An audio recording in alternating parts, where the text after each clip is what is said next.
All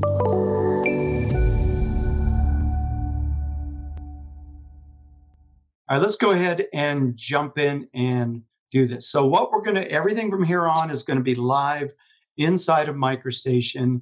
And what we're going to do is we're just going to take them one by one and talk about the different aspects of Accudraw. Hopefully some of this you'll know, some of it you might not know. So we're just starting at the beginning. So first of all, what is Accudraw? Accudraw is a way to accurately place geometry. And you can use it to type in exact lengths or bearings or distances. So let's just get started. So at the very bottom of our screen, we see the Accudraw dialog. I really highly suggest you leave it docked at the bottom. I'm pulling it up for just a minute just to show you so you can see it. But otherwise, I'm going to be keeping it at the bottom of the screen. Accudraw. So there is two modes of Accudraw. And if I were to draw a line, you'd see that I have my Accudraw compass. I'm using a white background today because the compass just is a little bit easier to see with a white background. So you'll see that there is a red line, and that red line indicates, actually not my, let's change my color for a moment. All right. By red line, I mean the tick that you see. So the red tick is the lock into or index into X, and then you can index into Y as well. When you get close, it'll index. It'll, in essence, snap to it. If you want to make it snap, if you hit the Enter key, that will lock it to whichever one you're closest to at that moment. All right. So the first thing we're going to do is we're going to draw a line with a length of 100.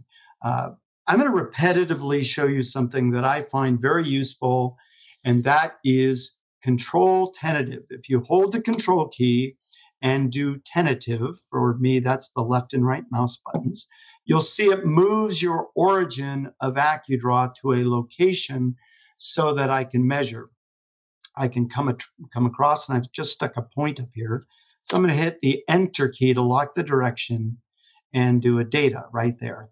And that's going to just line up to these two. Don't really have to for what we're doing. Just repetitively want to show you that. So I'm going to go to the right, and that's the next key. Pull the direction you want to go. If you do not pull a direction, it will default to going in the Y direction. You'll see the Y box is highlighted. So it's going to default to the Y direction. So it's always best, pull the direction you want to go, just a little bit. Doesn't have to be a lot. Can be a lot, can be a little, doesn't matter. Just pull the direction and type your number. Right, I'm typing 100, do a data on the mouse, which is the left mouse button. And now I have a line that's exactly 100, just like this. Let me do this one more time. And I'm going to just show you what happens if you pull the line on an angle and do a data. You'll notice that the compass rotates.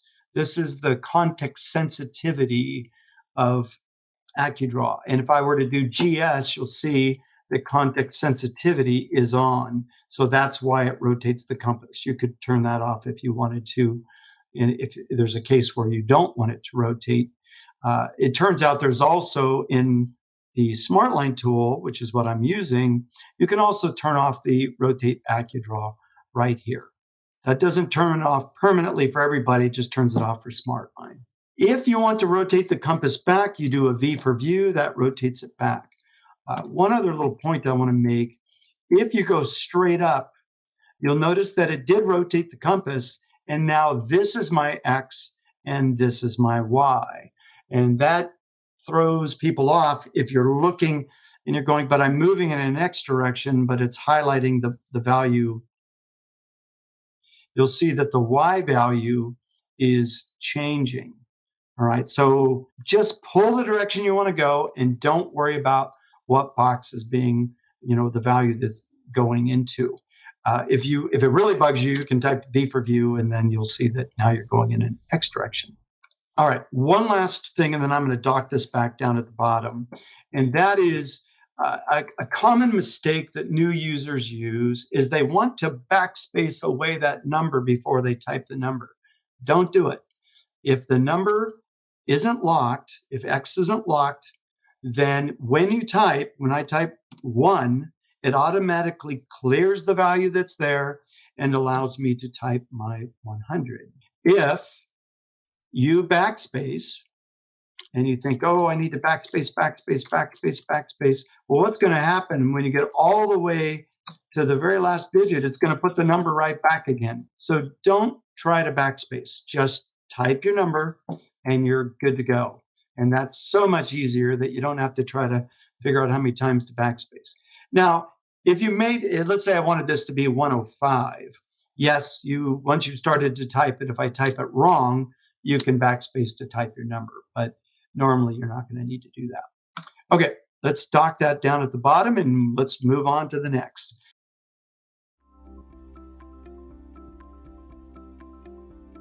If you found this video helpful, please give it a like. If you want to see more such series, consider subscribing to our channel. Thank you, and see you next time.